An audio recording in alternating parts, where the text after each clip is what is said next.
Hello, this is Nicole Glass, and in this video I'm going to talk about how I willingly subjected myself to malaria and made $10,000 from the experience. The year was 2011. I was in my senior year of college with a part-time job and looking to make a little bit of extra income doing something untraditional, or to just volunteer and do something really cool. I was always looking for something new to do. I didn't quite know what I was looking for when I was browsing through the Craigslist volunteers section one afternoon, but something caught my attention. It was an ad by the National Institutes of Health, also called the NIH, asking for paid volunteers to take part in a malaria research study. I was intrigued. I had participated in a medical study before in the past, but that one was of a different nature. As far as I can remember, it was some sort of attention study, like an ADHD study. And this study was just kind of like observing the attention spans of humans. And for that study, I just kind of went in, did a couple of tests, played some games, something like that. It was super easy and actually kind of fun. But this study, this was something different. I contacted the NIH and I told them that I wanted to know more. A few days later, I received a follow-up email and eventually a phone call with more information about this particular study. Basically, the NIH Vaccine Research Center was looking for participants to test out a new malaria vaccine, a vaccine that they truly believed could cure malaria and literally change the world. Volunteers who signed up for the study would receive a few doses of the vaccine, spread out over time, and eventually they would be bitten by malaria-infested mosquitoes to see if this vaccine would truly work. Would the volunteers actually get malaria?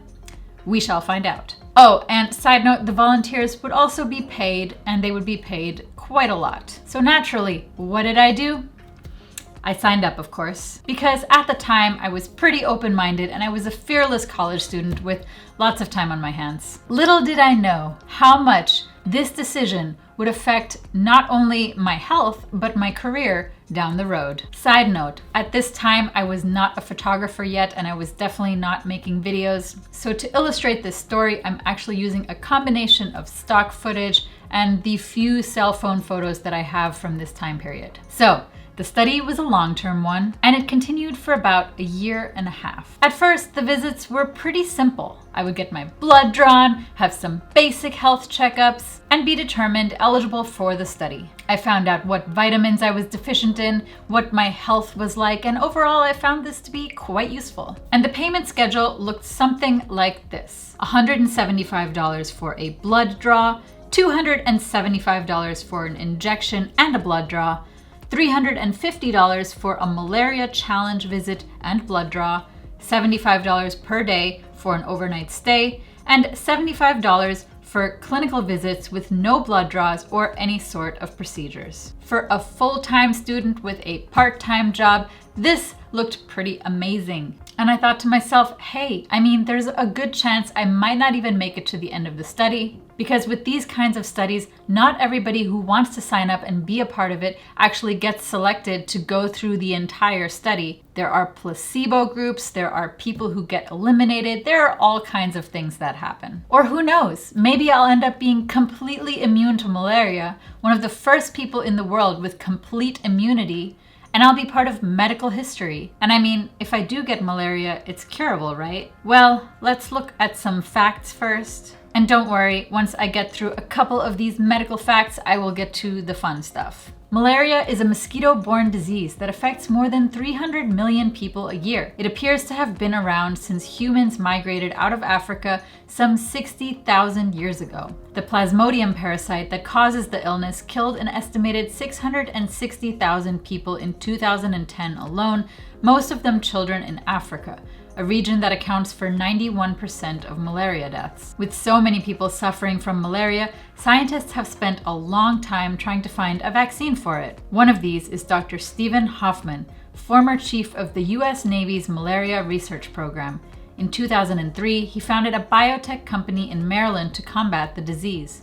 He wanted to expand on earlier research that showed animals and humans could receive protection against the disease through exposure to hundreds of thousands of weakened parasites. Over the years, scientists tested this idea on human volunteers, and studies showed that receiving weakened parasites from at least 1,000 irradiated mosquitoes could generate the production of antibodies in the liver and provide protection against the disease. To verify the procedure's efficacy, Hoffman used himself as a test subject in the mid-1990s and allowed 3,000 irradiated mosquitoes to bite him at various intervals. Can we just repeat that? He had 3,000 mosquitoes bite him.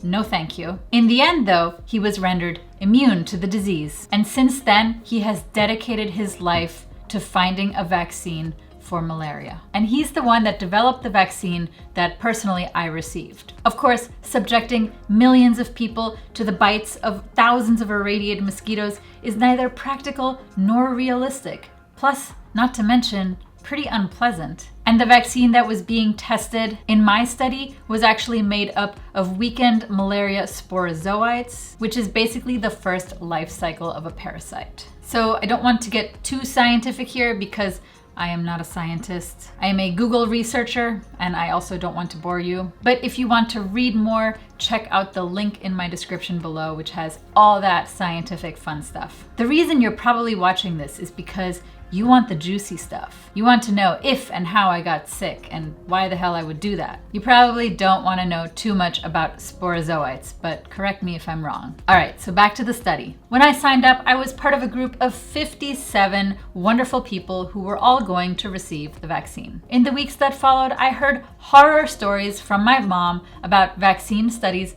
gone wrong. She always liked to scare me. And I watched friends back away in fear, thinking that somehow I would transmit malaria to them, which doesn't even make sense because you would need the help of a mosquito to do so. And not all mosquitoes can actually carry malaria, fun fact. Some people considered me crazy. Other people thought I was just really poor and in need of money. So anyway, my routine visits at the NIH, they really picked up in 2012, right after I graduated, which is when they qualified me as healthy enough to get sick. Just kidding. But I did have to be qualified as a healthy volunteer to undergo this procedure. And I also had to promise the NIH that I would not travel to, any country that had malaria for the duration of this study, which was fine. I could do that, or rather not do that. The nurses would always tell me, "Nicole, you have amazing veins," which always surprised me because I thought all veins were created equal. But not all veins are created equal. Some are better than others. And apparently having good veins makes it really easy for doctors to do blood draws on you and, essentially find your veins. Throughout the summer, I received 4 injections of the vaccine, which were spread out by a couple of weeks. I was asked to keep a diary and make any notes of, potential symptoms that I was having. The only symptom that I noticed was having really vivid dreams after each injection, but other than that, I didn't really notice anything. Was I worried about the injections? Not really. I had no fear of needles or blood, and in this trial, there's a lot of that. So for me, it was fine, but for people who are afraid of needles or blood, this would literally be their worst nightmare. So if you're afraid of needles, don't be part of a medical study. So finally, after receiving the injections of the vaccine, the fateful day arrived. The day that I would receive malaria. And I would receive this directly from the awful bites of malaria-infested mosquitoes. To prepare for this day, I was told that I was not allowed to shower for a few days since the scent of soap, perfume, and shampoo can repel mosquitoes. And I needed to be nice and smelly for them to want to bite me. The more bites, the better. So the smellier I was, the better. By the way, this doesn't seem to work in the wild because I have often gone out into the wild after showering and after, I smelled like roses and I still got bit by mosquitoes. So I don't really know, but I decided to follow the rules anyway. And at this time period, of course, I avoided any sort of social interactions for the sake of other people, which was fine because I had a work from home job anyway at this point in time. Although I was not afraid of needles, I was afraid of mosquitoes. And I was also just not looking forward to, going to the lab at 5 a.m. in the morning, which is when they scheduled me to, go get bit by mosquitoes. 5 a.m. was really early, but apparently mosquitoes are more active at that time. At least that's why I think they scheduled me at 5 a.m., but Who knows? So to get to the so-called insectary, I had to go through several airtight doors, which would basically like blow air when you walk through them to, I guess, prevent any of the bugs from escaping. And I was instructed to join 4 other volunteers at a rectangular little table which was surrounded by, little containers of mosquitoes. I would offer myself to 5 ravenous female mosquitoes that had previously feasted on contaminated blood. Sounds pleasant, right? Side note, male mosquitoes survive by feeding on nectar and plant juices, but females gorge themselves on blood to obtain the protein needed to produce their eggs. A scientist delivered a netted plastic cup that imprisoned the malaria-ridden pests. I placed my forearm over it, covered my arm with a dish towel, which would provide darkness for the nocturnal predators, and I waited. A timer set for 5 minutes was placed next to me. I fought the urge to swat the cup away as I waited for the insects to feast on my blood. At times, it felt like all 5 of the tiny insects were coordinating their attacks, quenching their insatiable thirsts at the same time. I looked around the room, half expecting the other volunteers to just cry out in pain or pull their arms away from their cups, but no one reacted. So I did my best to sit there quietly and let the bloodsuckers do their work. Some volunteers were dismissed from the insectary within minutes of being bitten, but those who had made the mistake of showering or washing themselves before this had to wait around for hours, repeating the procedure over and over again until at least 5 mosquitoes had a so-called full feed. So yes, I guess showering does have an effect. Many bites, even if they were super itchy and looked like normal bites, just didn't count in the eyes of the researchers. Because I guess they were like a half feed? I don't know. They were not a full feed. I counted more than a dozen mosquito bites on my forearm, but when I showed these to the researchers, they said not all of these bites counted. So I repeated this process several times before I was allowed to go home. I think it was 3 times. So it takes a while for malaria to actually develop inside your body. So I just went home for a few days, and it wasn't until about a week and a half later that I had to check into the NIH and start sleeping there so I could be monitored by researchers every night. And this is where the story gets good. Good for the listener, not so good for me. Every day I would be tested by the researchers for malaria, and every day my smear would come back negative. I went about my day doing normal things that I did in my everyday life, and I didn't think too much about, the study until I went to the NIH at night to sleep there. But the days were free for me to do whatever. I think I had a curfew, which I believe was like 9 or 10 p.m. And that's the only part I wasn't too fond of because I thought it was too early. But you know what? It was only for a few days, so I could deal with it. I had a roommate who actually worked at the NIH but also volunteered herself, and she was not developing any sort of symptoms either, so we were both thinking, oh my gosh, we're immune to malaria. We are medical breakthroughs. I mean, how cool is this? This was late October, and there were 2 special days coming up. One was Halloween, and on Halloween, I was fine. The other one was my birthday, and on my birthday, I was also fine. I might have even had a drink on my birthday, which was definitely not allowed, but don't tell anybody. Well, I guess this was so long ago now, no one's gonna be mad at me. But on the 6th night, shortly after my birthday, I felt faintly nauseous, and I could feel a headache start to develop. Normally these were symptoms that I would just completely brush off and ignore because at the time I was getting headaches all the time, but being part of this study, I was like keenly aware of everything that was happening to me. And any sort of symptom, I would think, oh my gosh, the parasites are eating away at my health, I have to do something. So when I felt the headache coming, I was actually at home at the time. The NIH was maybe like a 5-minute drive away from where I lived. And I was like, oh my gosh, I have to get back to the NIH. Normally I would ride my bike because I didn't have a car back then. But I was thinking, what if it gets so bad that I can't ride my bike the whole way? So I actually had somebody drive me to the NIH. And this is where it got really bad. Literally in the few minutes that it took for me to get from my apartment to the NIH, I went from like, I don't know, like a 2 to like an 8. Like I just shut down. The headaches were awful. I was getting really, really nauseous. And this just happened so quickly. I told the nurses, I think I might be getting malaria. And they didn't believe me because at this point, they still thought the vaccine is going to work. Nobody really got malaria yet. It looks like it's working. Like, nah, you probably just have a headache. Like, they didn't really believe me. I think it's because they had such high hopes for this vaccine that they didn't want to believe it. But of course, they took my blood and they were going to run some tests to see, if I did indeed have malaria. They were not authorized to give me the treatment for malaria until, the blood smear came back as positive and I was actually confirmed to have it. So it took a few hours of me waiting around for the results. In those few hours, I was just getting worse and worse and just feeling like death. Finally, around midnight, the test came back positive.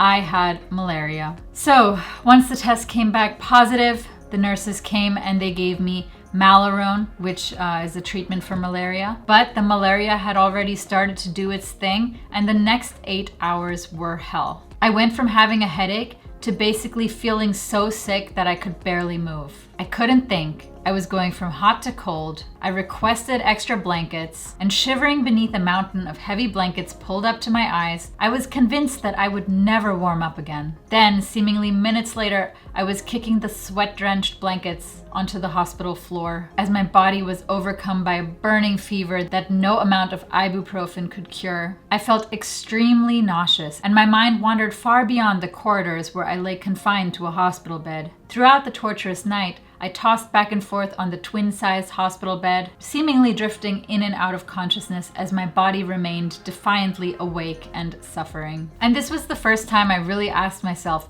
why on earth did I do this? But the experience was short-lived. When the sunlight burst through my hospital window the next morning, I woke up feeling sleep-deprived, but ultimately cured. I was, however, extremely troubled that the vaccine hadn't worked. I thought my body had somehow failed the hopes and dreams of all of the researchers who put all of their time and hard work into this vaccine. I mean, millions of dollars had gone into this study. At this point, I felt really connected to the study, and I really wanted this study to succeed. I just, I had a heartfelt connection to it. It might have been about the money in the beginning, but at this point, it wasn't about the money anymore. I truly cared. I got to know the staff. I got to know everybody who was involved in this vaccine, and it was far more than just money at this point. And the NIH researchers, I could tell that they were really sad too, because this is something that meant a lot to them. I spent 3 more days at the NIH before I was discharged. So obviously when people get malaria, in the wild, in their daily lives, they're not in a situation where they get treatment like as immediately as I did. So that's why my experience was so short-lived and why I was able to recover within like 8 hours. For most people, this wouldn't necessarily be the case. Anyways, so I was discharged from the NIH after 3 more days, and I later found out that the other volunteers also got malaria, but I was one of the first, so I was basically the dream crusher. So I continued with my daily life after the study was over, and I kind of just, went on with things. But a few weeks later, I got a call. It was the NIH, and they were asking, would I be willing to come back and subject myself to malaria once more? And what did I do? I agreed. They already knew that the vaccine didn't prevent malaria in my case, but they wanted to see if the vaccine could, delay the onset of malaria symptoms and at least have like a certain level of protection, not a full protection. And the second time, it took about 9 days before the symptoms began. So, after everything was done, it was the year 2013, and I still had my work from home journalism job, and I was always looking to freelance and, write about different stories and experiences, just like I do now with YouTube, think of different stories and experiences to talk about. Just back then, it was more in writing form. And I thought this whole malaria story would be really cool. A lot of people are probably curious about what it's like to be in a research study. And I thought, why don't I try to write about it? So I pitched my story idea to a local magazine. It was called Bethesda Magazine, and they liked the idea. And I spent the next couple of months writing a long article about my story, and this was actually a feature story in Bethesda Magazine a couple of months later. I had always wanted to, write for magazines because at this point I was also, kind of like an entry-level freelance journalist. And I just, was looking to expand my writing, to get into different magazines and publications. And this was the first magazine, like the first hardcover printed magazine that I had a feature story in. So I was really excited about this. And this definitely helped me journalistically. And this is definitely one of my favorite pieces I have ever written. I will link to it below. So ultimately, how much did I get paid from having malaria? Well, the first part of the study, which basically entails all the checkups and the vaccines And the first time I got malaria, that amounted to just around $5,000. But remember, this wasn't like a chunk of money that I got all in one sitting. Like this was like every single visit, I got a little bit. And over the course of like maybe a year or so of having, visits scheduled every so often, it amounted to about $5,000 in the end. Then the second time I was asked to come back and get malaria a second time, I believe I received about $2,500 for everything, not just for the malaria part, but all of the visits, all of the blood draws, like everything, which was, a lot. And then the rest came from, what I earned from having a feature story in a pretty well-known magazine in my area. So overall, how much did I make from getting malaria? About $10,000, which for an entry-level journalist living in an expensive city was actually really helpful. And now we find ourselves in the year 2019. And the other day I thought to myself, why haven't I told this story on my channel yet? I mean, it's such a good story. So if you're still here listening to this, congratulations. This is probably the longest video that I have on my channel. And if you got through this, you definitely deserve some applause. Again, check out the link in my description below to read my article in Bethesda magazine, which has more information about my experience in this medical study. So if you're new here, subscribe to my channel. I post a lot of videos related to photography, drones, and travel, but I will occasionally throw in a little fun story that I think people might enjoy hearing, like this one, just because it's different and, I don't know, kind of interesting. So let me know in the comments, would you subject yourself to malaria, knowing what you know now? As for me, would I do it again? Honestly, I'm not sure, because the older you get, the more afraid you get, and I've become a little bit more of a health nut lately, so I don't know, maybe. It depends on the study, it depends on the vaccine. I would want to research as much as I could about it to see what exactly would go into my body, all of that kind of stuff. But for people who do participate in medical studies, it is super important. It can really make a difference. So it's not something that should be, looked down upon, because, we rely on people to participate in studies in order to make medical advancements. All right, that's it for today. I will see you in the next video. Oh, and one more thing I quickly want to mention. A lot of people have always asked me, well, do you have malaria for the rest of your life now? And no, I do not. There are different types of malaria, different strains of malaria. Some are recurring, some are not. And with treatment, the non-recurring ones don't recur. So yeah, I'm fine.